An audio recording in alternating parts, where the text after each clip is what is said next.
a Sarah who said Haka.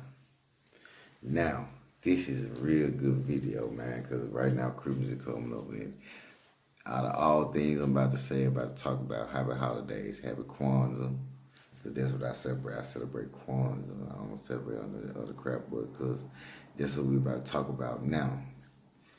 But happy holidays, happy Kwanzaa to my people. I say who said atumre who said Aka. And let's jump right into it, man. Jesus, Christmas, and paganism. Now Christmas, which is a bullshit holiday of them celebrating the birth of Jesus.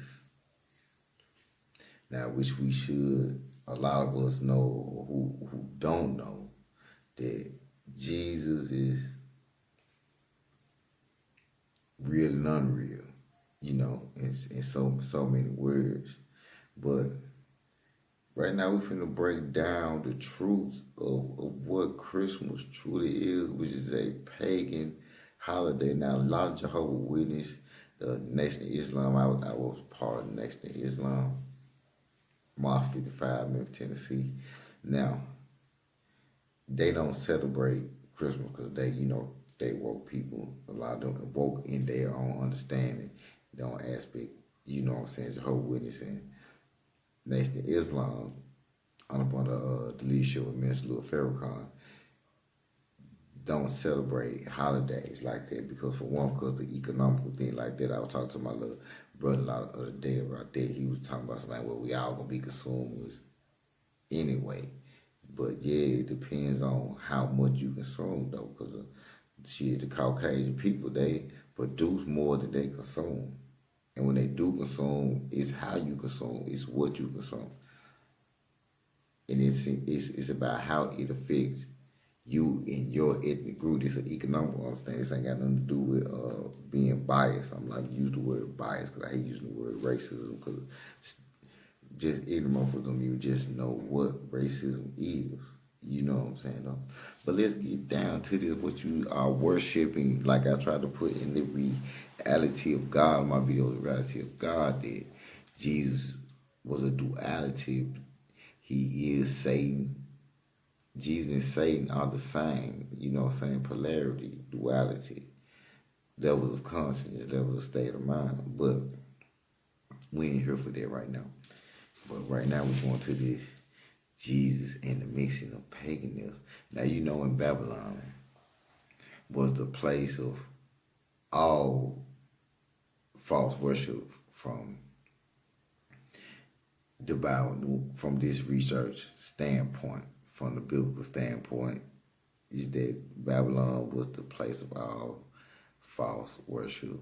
If you go into Revelations, it was a city that had already been destroyed, for one. And in the Old Testament, the prophets foretold the destruction and foretold what it was and the mysteries of it anyway. But you can go to Revelation 17, 1 through 6. Let's go to Revelation 17, 1 through 6 real quick. Let's read this scripture. And there came one of the seven angels which had seven veils, talked with me, saying unto me, come hither. This is the Apostle John, right? Talk with me, saying unto me, come hither, I will show unto thee judgment of the great whore that sitteth upon many waters, with whom the kings of the earth have committed fornication, and the inhabitants of the earth have been made drunken with the wine of her fornication. Now, let's go back with the kings of the earth and their endeavors that we are dealing with right now, the kings of the earth. Now, who the kings of the earth, the president, like that, all this stuff. These people who establish and apply this fake Christmas shit to consume our money every year, especially black people. Black people spend more money than any ethnic group. Any ethnic group. Okay? And the woman, So he carried me away in the spirit into the wilderness, and I saw a woman sit upon a scarlet colored beast, full of names of blasphemy, having 7 heads and 10 horns. And the woman was arrayed in purple and scarlet colors, and decked with the gold, the precious stones, and pearls, having a golden cup in her hand, full of abomination and filthiness of her fornication. And upon her forehead was a name written, Mystery Babylon the Great, the mother of harlots and abominations of the earth. And I saw the woman drunken with the blood of saints and with the blood of the marriage of Jesus. And when I saw her, I wondered with great admiration. They called it Mystery Babylon. What's this Mystery Babylon today? America. And next to Islam, they teach you that Mystery Babylon is America. And many brothers and Hebrew Israelites will teach you that Mystery Babylon is America right now today. Mixing up with its fornication and its ways and its practices and its teachings. And the ways and its practices and its teachings and false teachings is a lot of these false religions and these false holidays that we worship and bind into, putting our souls and our spirits into. Now, the Babylonian practices, American practices, are clearly tied in with the Roman Catholic Church and the protestant daughters. Meaning daughters mean that other small, other little churches. You know what I'm saying? The Catholic Church, Pentecostal, Seventh-day Adventist, Baptist, all the other little churches. All the other little small little churches that still celebrate not these false teachings. Just like you were going to Bible, which I don't have that scripture right now. I have to dig up that scripture for you. That on their food or dress a tree in jewels and garments. Now, if you are a Christian in any form, and you read that in your book of beliefs, in your doctrine of understanding, why would you do it? You don't know where it's come from, because you don't know where it come from, but the God that you're praying to or whatever is telling you that this is some foolishness. Now, the Jesus cult during that time that was against the Babylon ways, the Jews ways. The Jews hated the hell out of this cat. You hear me? The bishops that what Jesus as a God were, so that it was decided that Jesus should embody both the pagan God like Egypt and the real living person God like Rome. The bishops who created the Jesus thought or the Jesus image had came together upon the Council of Nicaea to create one God out of many, to make him like the pagan God, the Egyptian pagan, what they call pagan God, the Egyptian pagan God, and the person God like in Rome. You understand what I'm saying? In Rome, they represented the person, but which they did too, but in Egypt they did too, but they did it in the spiritual understanding aspect, even though this was the man God as well. But in Rome too, they represented the man God, so because Julius Caesar was consecrated as a god. Okay. Jesus was created and made and fabricated. His image was created out of Ptolemy the First. Now, it extended on from Ptolemy the First to the what family that was? The Pelagians. The Pelagian family. The Pelagians. But back to Bartholomew the First, Seraphis, which those who was up on the craft, so Pharisees were called followers of Christ. Seraphis was the Christ. You understand what I'm saying? See, Seraphis wanted to be consecrated to God. He was the first Egyptian king, first foreign Egyptian king that conquered Egypt. And he wanted to be consecrated to God amongst the Egyptians, but they wouldn't. So he had to go to another part of Egypt, which is in Nubia, in Memphis, which y'all read in y'all Bible too.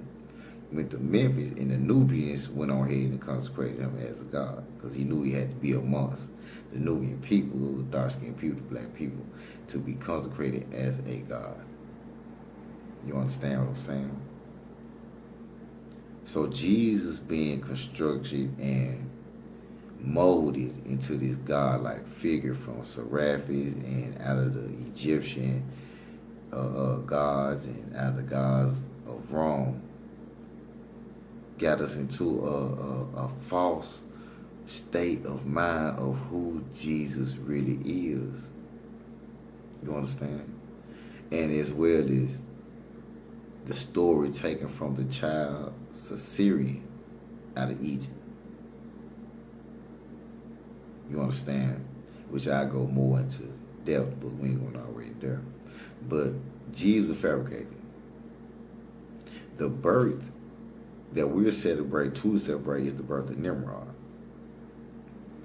This is Nimrod's birthday. This is why I talk about Nimrod in Babylon. This was the god of Babylon. This was Nimrod being born. You understand what I'm saying? When Nimrod died, his body was torn from limb to limb. This is the whole thing they did with Jesus, just like when they tore his clothes up and stuff like that. Check this out. When Nimrod died, his body was torn from limb to limb and buried in various places. His resurrection to a new body, becoming the sun god, left behind his old body.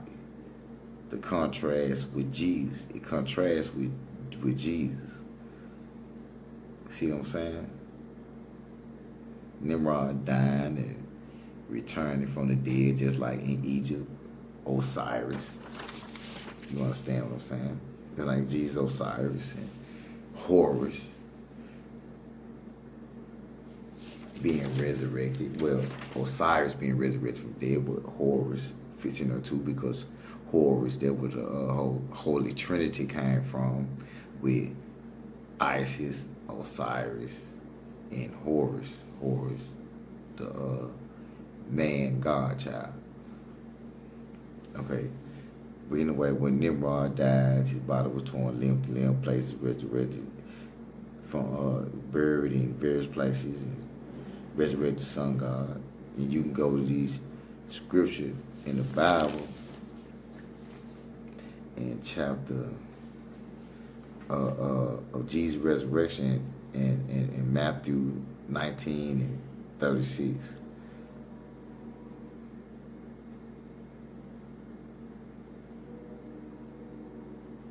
And you can go to chapter 19 and 36 and read along what's going on right now.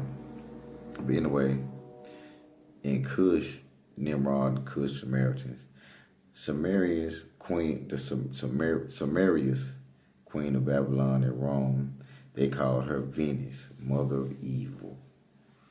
Now this is where we get into this mother and child worship. Mother and child worship going along with Christmas and the manger and the child in the manger and stuff like that, which he wasn't in a goddamn barn or a manger. He was in a house. It was right there, script right there in the Bible. That's a whole nother thing. We're going to go into that later. It's a whole nother video.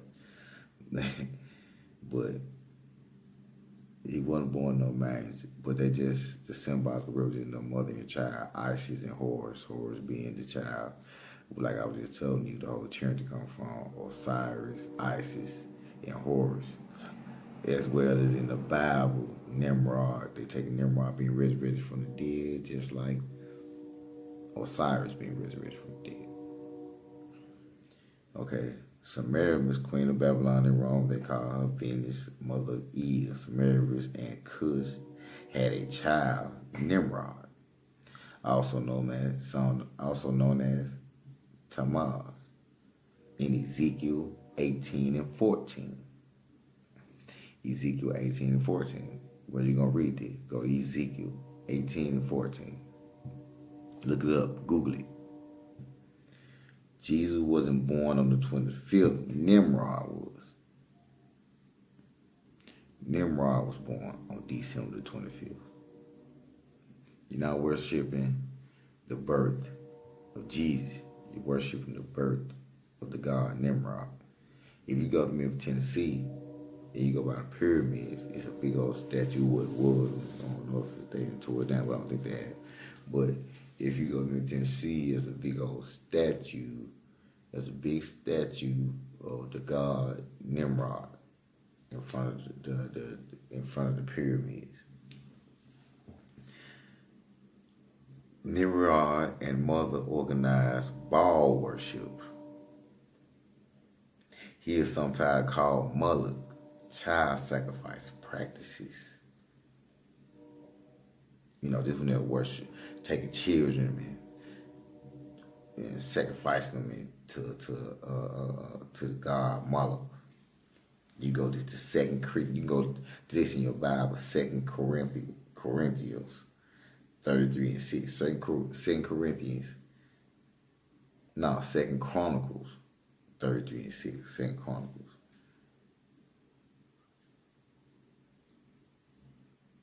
And his uncle, you understand, was killed for crimes against God. That's what they say. Now, going on to mother and child worship. Now y'all see that Nimrod is the same equivalent. It's the same as Jesus. You know what I'm saying? This polarity same with Jesus. This story is taken from a whole another cat.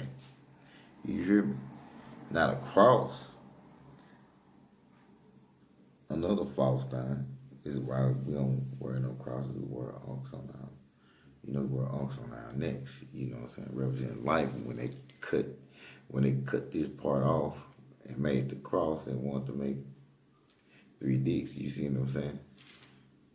Let's talk about this false thing, because this was the original cross right here. It was the original cross. Now the cross was a symbol in India for centuries among Christians. Prescott reports that when the Spaniards first landed in Mexico, they shook to behold. They were shocked to behold a cross, sacred emblem of their own religion, which was Catholic, reversed in Aztec temples. They were shocked to see the cross. It was a universal thing. It was everywhere, because in the beginning they took it. It been here, even before the Aztecs. This been here. It's the original cross. All they did was cut off the womb from the womb. They just cut it off. Okay, a heathen temple in Mexico, found in the 9th century BC, was known as the Temple of the Cross. Ancient Mexicans worshipped the cross as Toto, our Father, similar to the Israelites, who worshipped a piece of wood.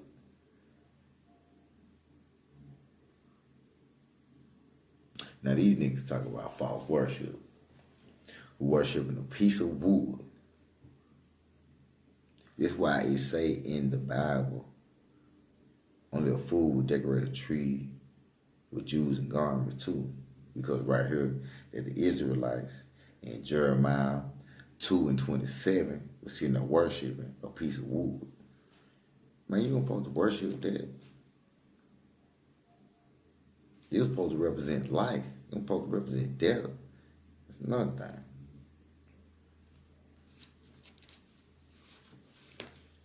It's a trip, man. We're going we're gonna cut into these. Okay? You're supposed to worship no standing images. No standing images, no Christmas trees, none of that shit. No standing images. This is in your Bible. 1 Kings 14 and 23. 2 Kings 18 and 4. 2 Kings 23 and 14. Jeremiah 43 and 13. I hope y'all write down these scriptures. Maarkku 5 and 13. Isaiah 17, chapter 8. Isaiah chapter 27, verse 9. Isaiah chapter 17, verse 8. Isaiah 27 and 9. In the first century AD, there are no traces of Mary worship. By the 4th century, the time of the Emperor Constantine, worshiping Mary as a goddess came into play in AD 431. She didn't even exist before that time.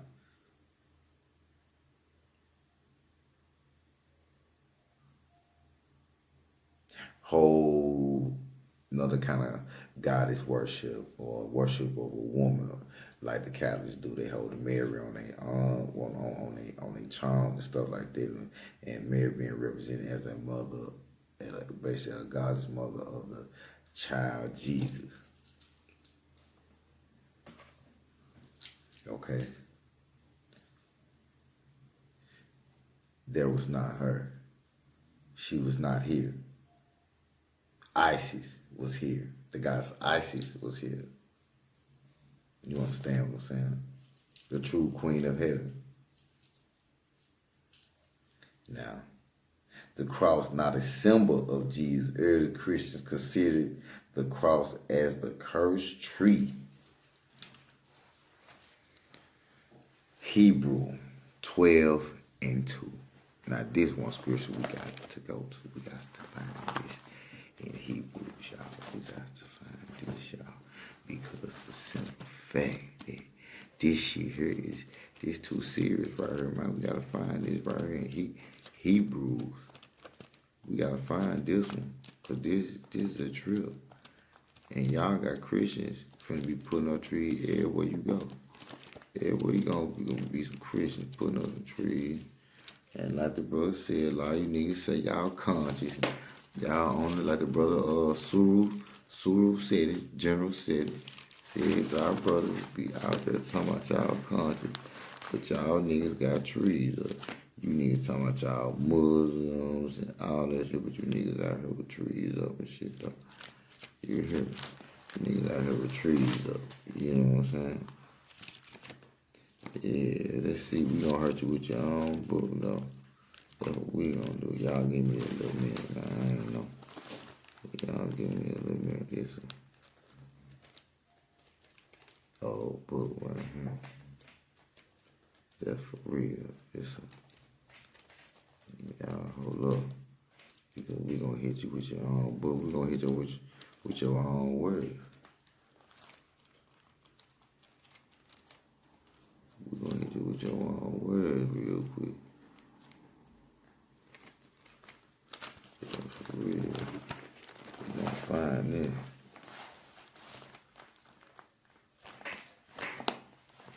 We gonna find this right here. Here we go. Here we go. Hold up now, y'all. Hold up now. Y'all just bear with me, cause this gonna be good. It's gonna be good.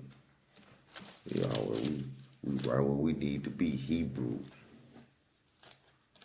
Hebrews 12 and 2.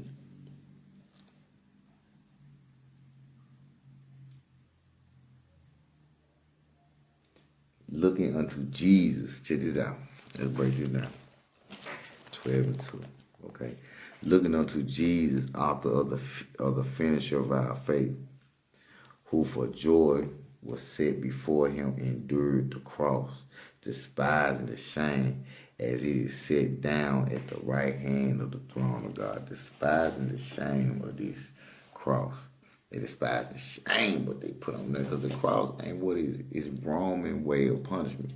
Jesus was punished by wrong. So you got a chain on your neck.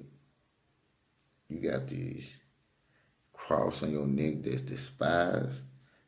Despised and ashamed. Shit. That is they the apostles preached about the cross. 1 Corinthians 1:17-18. Crosses in the church introduced in AD 431. The use of the cross worn staples was the use of the cross worn staples was 586 AD. When it was worn in, voted in, they agreed upon having it out the back. Whatever. This crap. Babylon, the cross originated among the Babylonians. The cross originated amongst the Babylonians. Now we're really getting to what this shit is. We're really getting to this shit now. The cross originated among the Babylonians of the ancient Chaldea, used as the symbol of God, of the god Tammuz. Now we're about to get deep into this tree too. Y'all know about the tree. When you cut off when you got your tree, and you go get a tree, your Christmas tree, and you cut it off. You know, you have sugar at the bottom, whatever, you cut it off, and you have the stump. See, this is the representation of the evergreen tree. The evergreen tree represents the resurrection of Tammuz, aka Nimrod. The cross originated amongst the Babylonians of ancient Chaldea, used as a symbol of the god Tammuz. Amongst any book of the ancient shows the use of the tar cross. So you're representing Nimrod, Tammuz.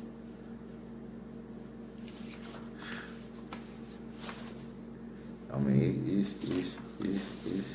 crazy. You understand? It's crazy. Now, the winter solstice used to be December the 25th, and the people always had festivals at the time. The death or rebirth of the sun, the new days would be longer. The winter solstice. What y'all thought y'all was doing? This shit go back to ancient times. This is what the research showed. You gotta do your research. You understand what I'm saying? You gotta do your research, man. I mean, this is what the research showed. You hear me? This is what the solstice, the representation of Tammuz. You hear me though? And we in woof. Woof. And as we go back into Jesus and Mary and God, Caesar, like I said, in Rome, like they said to try to create him as the Roman god. Caesar was consecrated as a god. You got Caesar, Cleopatra, and the child Caesarion. The Roman government wanted to kill the child because the child was half Egyptian. The child Caesarion was half Egyptian and half Roman. Why'd they kill Jesus? Quick, huh? Why'd they kill Jesus?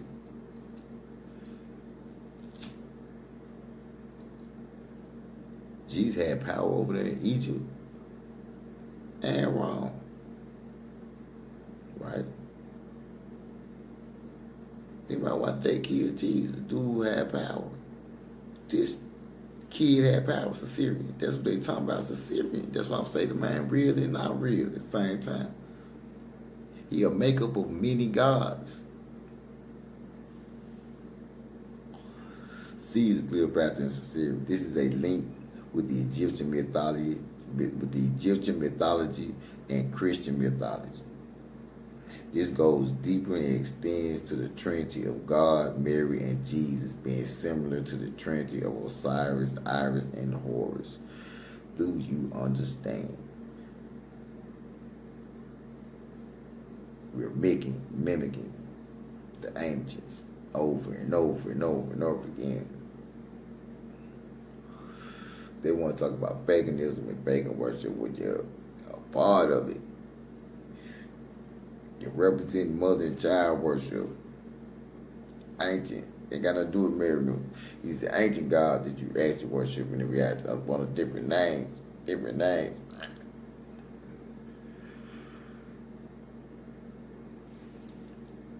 Boy. Cleopatra considered herself and son Caesarion to be the incarnation of Egyptian gods Isis and Horus. Jesus was considered Horus, just like Caesarion. They all seemed the same. He was considered both a sun god, Horus, in Egyptian terms, and a sun god in Rome terms. Son of Roman god Julius Caesar. Another reason why they call him the Son of God. But it's so many. We ain't gonna jump into all that. We're gonna jump to the perspective about that Son of God shit, but we gonna, man, I'm telling you. Man, it's deep, man, it's deep. Now, back to your boy Nimrod. All too many people are taking one of the many roads to Rome and Babylon. All too many people are taking that road to Babylon, especially in America, taking that road to Babylon quickly, moving. Nimrod legends are difficult to prove. They are almost impossible to disprove. Okay, Nimrod, the mighty hunter before the Lord, was the first to organize cities into kingdoms under human rule. You can go this in Genesis 10:8-10. The name Nimrod came from the word marad, meaning he rebelled. Okay, the legend Nimrod married his mother, Semiramis.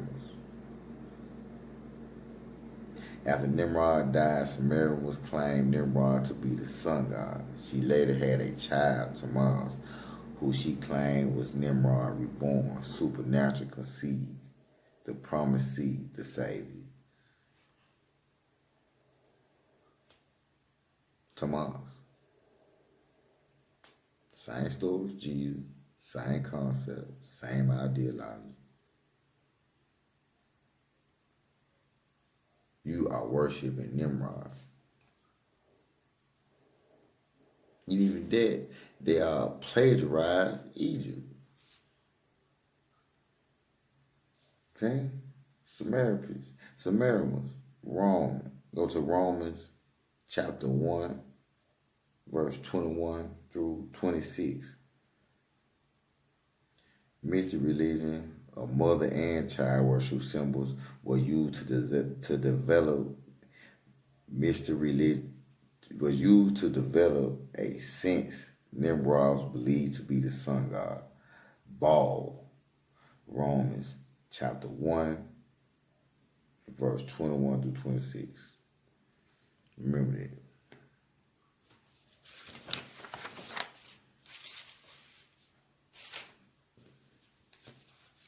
As the most important person on earth, as heir to both the Roman and Egyptian empire, the image, there was concerns for his safety. I imagine there was concerns for his safety. I mean, yeah, it was concerned for his safety. Just like Jesus. Just like Moses got sent away, right? In the river, got put in a little bin, got sent off in the river. Fear for his safety.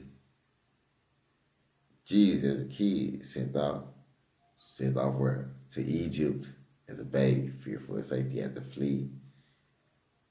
Caesarion had to flee from Egypt. That's a whole nother thing. We'll talk about that too. So no thing, we'll get that right too. Now let's stumble and bump. But anyway, Thank y'all for tuning in.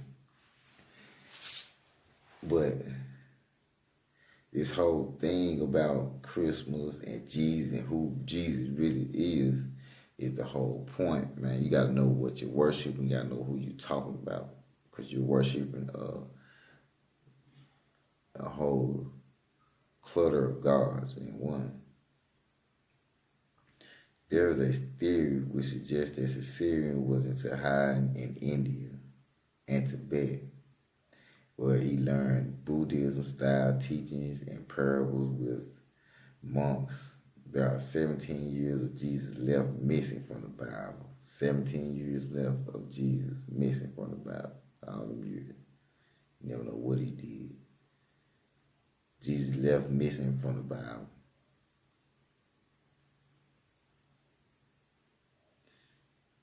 Caesarion was gone. If you look into the lost life of Jesus, yes, he did go to Tibet. He did learn Buddhism. I read that book on the lost books of Jesus, and he did go to Tibet. That's true. And there was Caesarion who went to Tibet that they're talking about. One Jesus. They just gave him that was in Jesus Caesarion, if you want to be like that. But he did go to Tibet. You know, he did do that. He really did go to Tibet. And he did learn the Buddhist teaching of monks and everything. He did do that. Ooh. Now the Jesus cult, the 12 disciples, okay? Returned to the Mediterranean. Some 17 years later, Caesarion changed his name to JC. He went about his Buddhist-style teachings and claimed he was the Son of God. Remember, Caesar was consecrated in Rome as a god. This is true because he was the son of the Roman god Julius Caesar. He formed a following of those who believed he should be rightful heir to the empire.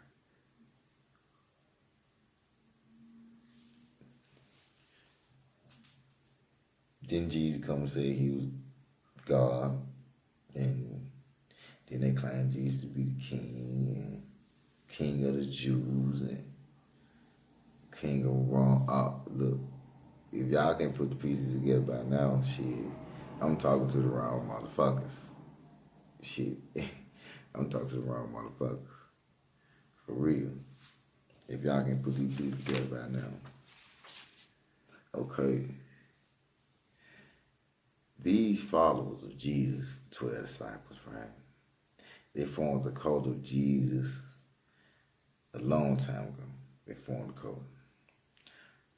No walking on water or miracles, only by faith. But they were persecuted by opposing authorities of Rome until some 100 years later, when the Roman Emperor Constantine declared acceptance of the Jesus cult. He claimed acceptance of the Jesus cult. Constantine did. Oh. The bitch made shit that just goes on, you know. The bitch made shit that just goes on, man. But anyway, he declared acceptance of the Jesus cult in the minority because the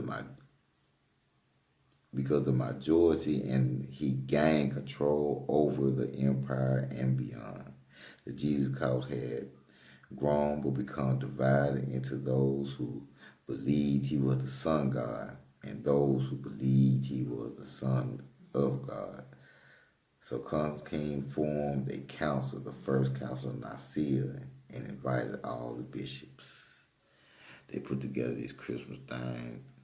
They put together who Jesus was, man. They put together a whole lot of. You need to go look that up. Go and Google the Council of Nicaea, research Council of Nicaea. Look up Christmas. Look up Tamaz and the Christmas tree. Look up Tamaz and the evergreen tree. Look up that, and look up that Nimrod and Christmas. Okay. Y'all go look, research that up. We're gonna research this together. Y'all give me y'all comments on it. Y'all give me y'all. Let's get it. Let's do this because they dragging you to hell if that's what you believe, and a lot of y'all believe it, and you are going to hell because you are worshiping some shit that you don't even supposed to be worshiping. It gets deep. You are representing a character. You're representing this holiday that ain't got nothing to do with us as a people. Okay, if it ain't got nothing to do with us as a people, why are we celebrating? You know. Now, when it comes down to this mother and child worship, like right now, this is what Christmas is. It's a representation of mother and child worship. Remember, we just talked about the winter solstice. Okay, festivals always have to do with the winter solstice. This is what we worship. This is what's going on right now. Then they smack this Christmas shit all on her. Now, many pagan religions have mother-child worship.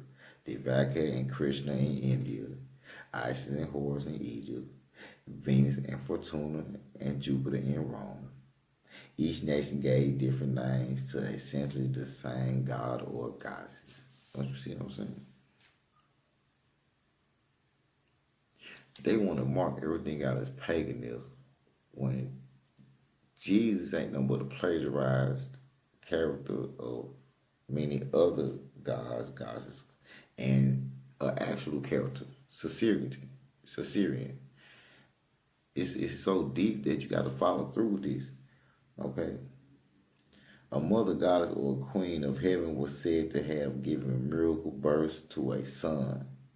Ancient Israel sometimes followed these false religions, what they call false religions. See what I'm saying? That's how they call another religion false when they mimic the same thing.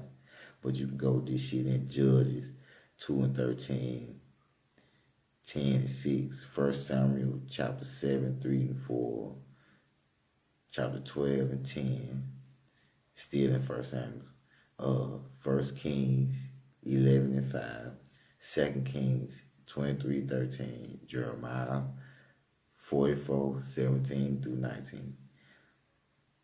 The form of mother-child worship was followed throughout all ages and the world. Acts. Now you can go look at this up in Acts 19 and 27. Now, Jesus didn't claim a mother.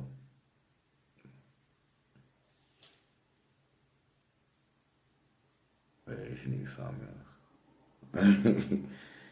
You go to Matthew 12, 46 and 50, 46 through 50. Now remember, in the Bible, you're going against everything you're doing. Everything you're doing, worshiping trees, with these trees and all this shit here, man, being with these. No graven images. Exodus 24 through 5, Deuteronomy 7 and 25, Numbers 33 and 52. What is wrong with you, y'all Christians? Y'all doing shit that it goes totally against what's right here in this research and in y'all scriptures. And anybody in the conscious community that talk that you conscious, but you sitting there with a goddamn tree. You sitting there with a goddamn tree up in the house. I better not look through your goddamn window and see a damn tree. You talking about black power in Africa and all this here, and you talking about you conscious or whatever, you pollinate whatever. I will curse your ass out just because. Be like, man, get your flowers fake ass out of my face. But anyway, that's all we have time for, y'all. It was beautiful. It was wonderful. We're going to make part 2 of this because we're going to go deeper into depth with it. I felt real comfortable with it. I hope y'all felt real comfortable with me. Please give me your comments. And I love you like a father. I say already. Peace.